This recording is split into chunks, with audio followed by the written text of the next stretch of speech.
XRP 끝났다는 말, 네, 맞습니다. XRP 끝났습니다. 적어도 여러분이 알고 있던 XRP는요, 2달러에서 횡보하는 그 코인, 개미들의 희망 고문 코인, SEC한테 얻어맞은 그 코인, 네, 그건 끝났습니다.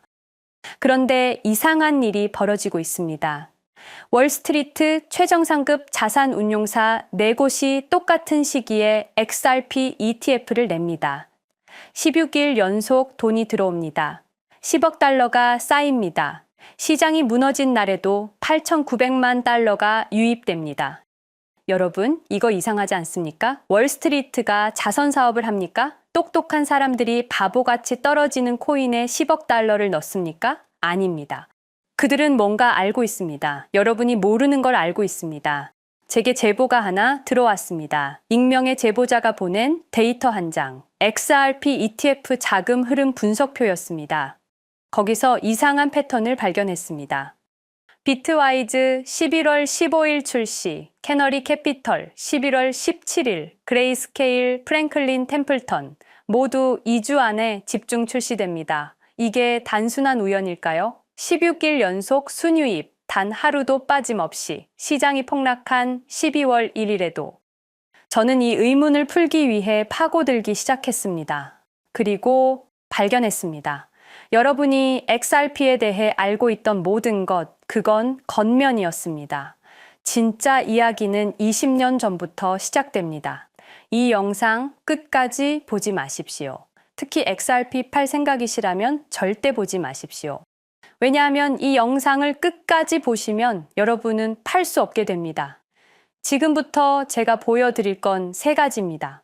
첫째, 왜 월스트리트가 여러분이 패닉셀 하기를 바라는지. 둘째, 16일 연속 순유입의 진짜 의미가 뭔지. 셋째, 20년 전부터 준비된 계획 속에서 XRP가 어떤 역할인지. 경고합니다. 이 진실은 불편합니다. 하지만 알아야 합니다. 2026년 12월 15일 XRP 15달러. 저는 미래에서 왔습니다. 라고 하면 거짓말이겠죠. 하지만 데이터는 미래를 봅니다. 지금으로부터 정확히 1년 후 여러분은 이렇게 말할 겁니다. 아, 그때 이 달러 때 샀어야 했는데 왜 그럴까요? 2025년 12월. 지금 이 순간 벌어지고 있는 일들을 보십시오. 16일 연속 기관 매집, 10억 달러 유입, 18개 ETF 승인되기. 이게 지금은 안 보입니다. 왜냐하면 여러분은 마이너스 40% 하락만 보고 계시니까요. 하지만 1년 후에는 명확하게 보일 겁니다. 그때는 이미 늦었겠지만요. 제가 오늘 여러분께 1년 후의 시점에서 지금을 보는 법을 알려드리겠습니다. ETF 출시는 단순한 프로세스가 아닙니다. 수많은 전문가들이 고민한 신중한 결정입니다. 특히 암호화폐는 더더욱 그렇습니다. 수백 번의 내부 회의, 수천 페이지의 리스크 분석 등의 과정을 거쳐서 나옵니다. 그런데 XRP ETF가 11월에 4개가 동시에 나옵니다. 제 경험상 이건 말이 안 됩니다. 하나 빼고요. 그들이 뭔가 확신을 가지고 있다는 것, 여러분이 모르는 정보를 가지고 있다는 것, 오늘 여기에 대한 이야기를 여러분께 해보려고 합니다. 여러분, 리플이 과연 어디까지 오를 수 있을지 궁금하시죠? 오늘 제가 정말 충격적인 이야기를 해보겠습니다. 2020년 12월 22일 밤, 그날을 기억하십니까? XRP가 단 하루 만에 63% 폭락했습니다. 어떤 이들은 수천만 원의 자산이 증발했고, 어떤 이들은 하루아침에 수억을 잃었습니다. 처음엔 시장이 미친 거라고 생각했습니다. 변동성이라고, 조정이라고 그렇게 믿었습니다. 하지만 이 사건을 5년간 추적한 결과 이건 어떤 이들의 치밀한 계획이었습니다.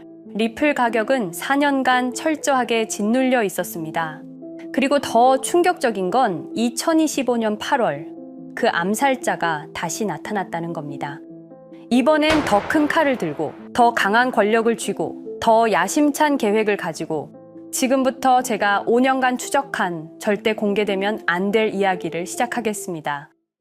먼저 타임라인부터 보시죠. 천천히 따라오십시오. 2020년 12월 22일 오후 9시 30분 SEC 의장 제이 클레이튼이 XRP 기소를 전격 발표합니다. 그의 임기 종료까지 남은 시간 단 12시간. 12월 23일 오전 9시.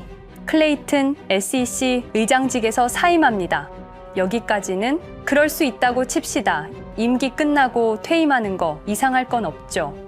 그런데 12월 24일 크리스마스 이브 아침입니다. 퇴임한 지 단 하루 만에 클레이튼이 새 직장으로 옮겨갑니다. 월리버 에셋 매니지먼트 자문으로. 잠깐만요. 이 회사가 뭘 하는 곳인지 아십니까? 비트코인과 이더리움에 8천억 원을 투자한 회사, 그러니까 리플과 직접적인 경쟁을 하는 회사에 베팅을 한 겁니다. 다시 한번 정리하겠습니다. XRP를 기소하고 다음날 사임하고 그 다음날 리플의 경쟁사에 투자하는 회사로 갔습니다. 이게 정상입니까? 윤리적으로 문제는 없습니까? 법적으로 괜찮은 겁니까? 하지만 진짜 소름 끼치는 건 이제부터입니다. 블록체인은 모든 걸 기록합니다. 그리고 그 기록을 추적해 보니 기소 발표 18시간 전인 12월 22일 새벽 3시 누군가 움직이기 시작했습니다. 대량의 XRP가 조심스럽게 하지만 확실하게 매도되기 시작합니다. 뉴스가 나오기 전, 세상이 알기 전, 폭락이 시작되기 전 누군가는 이미 알고 있었습니다. 이 시점에서 저는 의문을 품었습니다. 대체 왜 하필 리플이었을까? 이 사건을 이해하려면 XRP가 단순한 암호화폐가 아니라는 걸 알아야 합니다. 지금 여러분이 해외로 송금한다고 가정해보죠. 한국에서 미국으로 1,000만 원을 보낸다면 스위프트라는 시스템을 거칩니다. 전 세계 200개국 11,000개 금융기관이 연결된 거대한 네트워크. 벨기에 브뤼셀에 본부가 있지만 실질적으로는 미국이 완전히 통제하고 있습니다. 얼마나 무서운 권력이냐면요. 2012년 이란 핵 제재 때 이란 은행들을 스위프트에서 퇴출시켰습니다. 그 결과 이란의 경제는 즉시 붕괴되었습니다. 2022년 러시아의 우크라이나 침공 후 러시아 주요 은행들을 스위프트에서 퇴출시켰습니다. 이후 러시아의 루블화는 30% 이상 급락했습니다. 스위프트에서 쫓겨나면 그 나라는 국제거래에서 완전히 고립됩니다. 이게 핵무기보다 강력한 이유입니다. 실제로 폭탄을 떨어뜨릴 필요가 없으니까요. 버튼 하나로 한 나라 경제를 무너뜨릴 수 있으니까요. 스위프트는 돈의 흐름을 틀어쥔 지배의 손길입니다. 그런데 2017년 XRP가 등장했습니다. 비교해 보시죠. 송금 시간부터 압도적인 차이가 납니다. 스위프트는 국경 간 송금에 3에서 5일이라는 시간이 걸립니다. 반면에 XRP는 단 몇 초면 송금이 완료되죠. 수수료 또한 엄청난 차이가 납니다. 스위프트는 3에서 5%까지 수십만 원의 수수료가 발생하지만 XRP는 단 몇 원, 거의 공짜나 마찬가지로 송금을 처리합니다. 스위프트는 여러 국가의 중개은행이 필요하지만 XRP는 그런 것조차 불필요하죠. 그리고 2017년부터 2019년까지 일본 SBI 그룹이 뱅크 오브 아메리카가 산탄데르 은행이 하나둘씩 리플과의 파트너십을 검토하기 시작했습니다. 총 200개 이상의 금융기관, 연간 200조 원 규모의 국제 송금 시장에서 XRP가 스위프트를 완전히 대체할 수 있다는 게 증명되는 순간, 바로 그때 누군가에게는 절체절명의 위기가 된 겁니다. XRP는 단순한 암호화폐가 아니었습니다. XRP는 미국이 전 세계를 통제하는 금융 무기에 대한 직접적인 도전이었습니다. 그래서 저는 추적하기 시작했습니다. 누가 XRP를 제거하려 했나? 처음엔 당연히 정부를 의심했습니다. SEC니까요. 미국 정부 기관이니까요. 그 다음엔 월스트리트를 의심했습니다. 은행들이 위협을 느꼈을 거라고 생각했죠. 그런데 조사를 하면 할수록 이상했습니다. 모든 흔적이 전혀 예상치 못한 곳을 가리키고 있었습니다. 실리콘밸리, 뉴욕이 아니라 샌프란시스코, 월스트리트가 아니라 테크 기업들, 혁신과 자유의 상징이라던 바로 그곳 말입니다. 2002년 10월 3일로 돌아가 보겠습니다. 페이팔이 이베이에 15억 달러에 매각됩니다. 그날 50명의 직원이 퇴사합니다. 보통 회사라면 뿔뿔이 흩어지겠죠. 각자 길을 가고 연락도 끊기고, 그런데 이들은 달랐습니다. 그들은 네트워크를 만들었습니다. 서로의 회사에 투자하고 서로를 임원으로 영입하고 서로의 성공을 발판 삼아 더 크게 성장하고 20년이 지난 지금 그들이 창업하거나 투자한 기업들의 시가총액을 합치면 우리나라의 GDP보다 큽니다. 2007년 포춘지가 이들에게 특별한 이름을 붙였습니다. 페이팔 마피아. 당시엔 실리콘밸리 성공 신화로 보도됐죠. 아름다운 동료의 혁신가들의 연대, 그런 이야기들. 하지만 2025년 지금 우리는 다르게 보게 됩니다. 핵심 인물들을 하나씩 보시죠. 피터 틸, 1998년 페이팔 공동 창업, 2002년 억만장자 등극, 2003년 그는 새로운 게임을 시작합니다. 팔란티어, 9.11 테러 직후였습니다. 미국은 공포에 떨고 있었죠. 피터 틸이 말했습니다. 우리의 사기 탐지 기술을 국가안보에 사용할 수 있습니다. 그리고 CIA의 벤처 펀드 인큐텔로부터 투자를 받습니다. 20년 후 지금 FBI의 핵심 시스템도, CIA의 데이터 분석 시스템도, 국방부의 작전 시스템도, 국토안보부의 전산망까지도 미국 정부의 모든 데이터는 피터 틸의 회사를 거칩니다. 하지만 피터 틸의 진짜 권력은 정치에서 나옵니다. 2022년 JD 벤스라는 젊은 오하이오 출신 정치 신인이 상원의원 선거에 출마합니다. 우리에게는 러스트벨트의 가난한 백인 집안 출신으로 알려져 있고 힐빌리의 노래의 저자로 유명세를 타기 시작했습니다. 피터 틸이 움직입니다. 1,500만 달러, 우리 돈으로 약 200억 원을 이 젊은이에게 쏟아붓습니다. 벤스 당선. 2024년 7월 플로리다 마러라고 피터 틸이 트럼프를 찾아갑니다. 대화의 내용은 단 하나. 제가 추천하고 싶은 부통령 후보가 있습니다. 2025년 1월 20일 JD 벤스 미국 48대 부통령 취임. 페이팔 마피아가 백악관에 발을 들여놓은 역사적 순간입니다. 그리고 벤스뿐만이 아니었습니다. 일론 머스크, 여러분이 잘 아시는 그 일론 머스크 말입니다. 테슬라, 스페이스X의 CEO, 2024년 대선에 4,300억 원을 기부합니다. 트럼프 최대 후원자, 그리고 트럼프 2기 행정부에서 정부 효율부 DOJ 수장으로 임명됩니다. 연방정부 전체의 예산을 삭감할 권한, 그의 시장 조작 능력은 이미 증명됐죠. 2021년 5월 트윗 한 줄로 비트코인을 폭락시킨 후 뒤로는 더 싸게 매집했습니다. 데이비드 sak스, 백악관 AI 암호화폐 차르, 모든 AI 정책과 암호화폐 정책의 최종 결정권자 페이팔의 전 COO, 미국의 암호화폐 정책 최종 결정권을 페이팔 마피아가 쥔 겁니다. 그리고 한 명 더, 여러분이 잘 모르는 이름이지만 아주 중요한 인물입니다. 제드 맥켈럽, XRP 공동 창업자, 2013년 리플을 나옵니다. 그리고 스텔라루멘이라는 경쟁 코인을 출시합니다. 그가 가진 XRP는 90억 개, 2022년까지 전부 매도합니다. 무려 4조 2천억 원이라는 천문학적인 수익을 기록했습니다. 그런데 기묘한 일이 벌어집니다. 2025년 6월 페이팔의 스테이블 코인 페이팔 USD가 스텔라루멘 체인으로 확장을 발표합니다. 리플의 배신자가 만든 플랫폼으로. 우연일까요? 그리고 저는 결정적 증거를 찾았습니다. 2025년 초 내부 고발자가 나타납니다. 월리버 에셋 매니지먼트. 기억하시죠? 제이 클레이튼이 XRP 기소 다음 날 합류한 바로 그 회사. 그 회사의 내부 문서가 유출됩니다. 공개된 투자 내역은 이랬습니다. 비트코인에 우리 돈 5천억 원, 이더리움에는 3천억 원이 투자금 명목으로 지출되었습니다. 이 돈들이 향한 곳은 모두 리플의 경쟁사들이었습니다. 그리고 충격적인 숨겨진 투자 내역.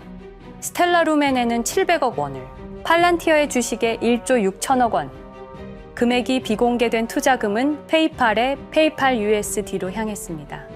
잠깐, 스텔라루멘, 제드 맥켈럽의 코인, 팔란티어, 피터 틸의 회사, 페이팔 USD, 페이팔의 스테이블 코인. 제이 클레이튼이 SEC를 나오자마자 들어갔던 월리버 에셋 매니지먼트를 통해서 팔란티어, 스텔라루멘, 페이팔로 흘러 들어간 것입니다. 모든 것이 연결됩니다. 모든 것이 한 곳을 가리킵니다. 이건 우연이 아닙니다. 리플과 SEC의 소송전은 거대한 연극이었던 것입니다. 모든 게 페이팔 마피아들의 계획이었던 겁니다. 이제 전체 그림이 보입니다. 페이팔 마피아의 리플 제거 작전, 이제 전부 재구성할 수 있습니다. 제드 맥켈럽이 XRP 공동 창업자로 참여하여 핵심 기술을 습득. 2013년 의도적으로 갈등을 벌인 후 퇴사. 그것도 90억 개의 XRP를 보유한 채로 말이죠. 시한폭탄을 설치한 겁니다. 피터 틸의 팔란티어, 2003년 CIA의 인큐텔 펀드 투자로 창업, 2020년까지 FBI, CIA, 국방부의 핵심 시스템을 장악하게 됩니다. 미국 정부 전체를 들여다볼 수 있게 된 겁니다. 2018년 6월, 우리 모두가 아는 바로 그 SEC 기업금융국장 윌리엄 힌먼의 발언. 이더리움은 증권이 아니다. 의도적으로 리플의 가격만 억누르려던 치밀한 계획이었습니다. 제이 클레이튼, 임기 12시간을 남기고 리플을 기소. 사임 이후에는 곧바로 리플의 경쟁사에 투자를 하는 회사의 자문으로 합류. 그야말로 치명타를 먹인 셈이죠. 2023년 8월, 페이팔은 페이팔 USD라는 스테이블 코인을 출시합니다. 그리고 2025년 6월에는 스텔라룸앤 메인네스로의 확장을 발표했습니다. 제드 맥켈럽은 XRP를 매도한 자금으로 스텔라룸앤을 개발하게 됐죠. XRP를 대체할 완벽한 준비를 한 겁니다. 트럼프 2기 행정부 출범으로 페이팔 마피아들의 계획이 완성 단계에 접어듭니다. JD 벤스는 부통령으로, 일론 머스크는 정부 효율부 수장으로, 데이비드 sak스는 AI 암호화폐 총책임자로, 피터 틸은 트럼프 인수위의 공동의장 자리에 오릅니다. 페이스북의 모회사인 메타의 로비 비용을 보면 확실히 알 수 있습니다. 2024년 로비 비용으로 역대 최고 금액인 약 2,400억 달러를 지출했습니다. 로비스트 수도 2016년에는 31명에 불과했지만 2024년에는 의원 8명당 1명 꼴인 65명으로 늘어났죠. 정치 권력을 장악하기 위한 그들의 야욕이 그대로 드러나는 부분입니다. 데이비드 sak스, 백악관 입성 후 단 2주 만에 리플이 수년간 워싱턴에 배치한 로비스트들을 전원 축출했습니다. 겉보기에는 이해관계 충돌이라는 명분을 내세웠지만 실제로는 경쟁 세력을 제거하려는 목적이었습니다. 리플의 스피커 역할을 할 마지막 정치적 통로마저 차단이 된 겁니다. 완벽한 계획이었습니다. 그런데 SEC와 리플의 소송전에서 그들이 예상치 못한 일이 벌어집니다. 2023년 7월 아날리사 토레스 판사의 판결. XRP 자체는 증권이 아니다. SEC는 즉시 항소했고 리플도 여기에 부분적으로 항소를 하게 되죠. 법정 공방은 끝이 어딘지도 모르게 이어졌습니다. 그리고 2025년 8월 놀랍게도 양측 모두 항소를 취하합니다. 5년 동안의 전쟁이 드디어 끝이 나게 된 순간이었습니다. 리플은 승리했습니다. XRP 가격은 무려 5,000원에 근접하게 상승했고 수많은 자산 운용사들의 XRP, ETF 신청 물결이 이어졌습니다.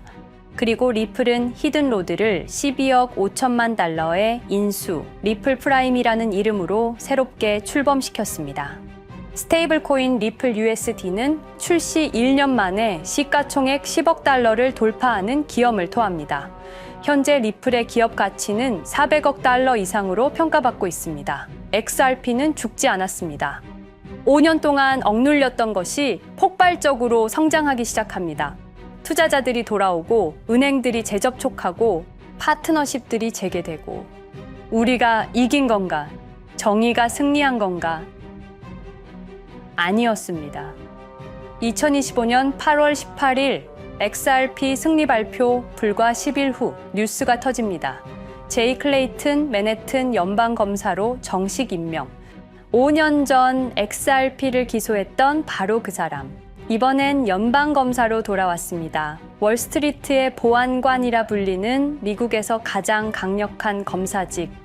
형사 기소권, 월스트리트 전체 감시 권한, 금융범죄 수사 총괄. 더 큰 칼을 들고 돌아온 겁니다. 그리고 2025년 11월 트럼프 대통령의 발표, 제이 클레이튼을 앱스타인 사건 수사 책임자로 임명합니다. 잠깐, 왜 하필 클레이튼일까요? 왜 XRP 소송이 끝나자마자일까요? 왜 지금일까요? 그리고 그는 다음엔 누구를 조준할까요? 리플은 부활했습니다. 하지만 페이팔 마피아는 멈추지 않았습니다. 2025년 상반기, 이상한 패턴들이 포착되기 시작합니다. 일론 머스크의 행동이 변합니다. xAI에 추가 투자가 급증했고 테슬라 AI 개발에 급가속을 하기 시작했습니다. 그리고 이상하게도 특정 AI 기술에 대한 공격적 언급이 증가했습니다. 일론 머스크답지 않았습니다. 그리고 2025년 3월 한 AI 코인의 공식 계정이 일론 머스크의 X라는 플랫폼에서 갑자기 사라집니다. 노출 제한을 당했고 광고 계정들도 정지가 됐습니다. 특정 코인에 관련한 영상들이 전부 삭제되었습니다. 왜일까요? 이 코인에는 특징이 있습니다. 진짜 AGI 구현 가능한 탈중앙화, AI 네트워크로 평가받고 있는데 초당 수십억 단위의 연산 처리가 가능한 정도입니다. 수백만 개의 노드가 연결된 분산 뉴럴 네트워크, 이건 테슬라도 구현하지 못했습니다. 메타도 구현하지 못했습니다. 중앙화 시스템인 오픈AI가 꿈도 꿀 수 없는 것입니다. 이 코인만이 유일하게 성공했습니다. 그런데 시가총액은 테슬라의 500분의 1 수준에 머물고 있습니다. 질문 드리겠습니다. 이렇게 혁신적인 기술인데 왜 플랫폼에서 차단을 당하고 검색조차 되지 않으며 알고리즘에서 철저하게 배제당하고 가격은 또 왜 이렇게 낮은 걸까요? 답은 하나입니다.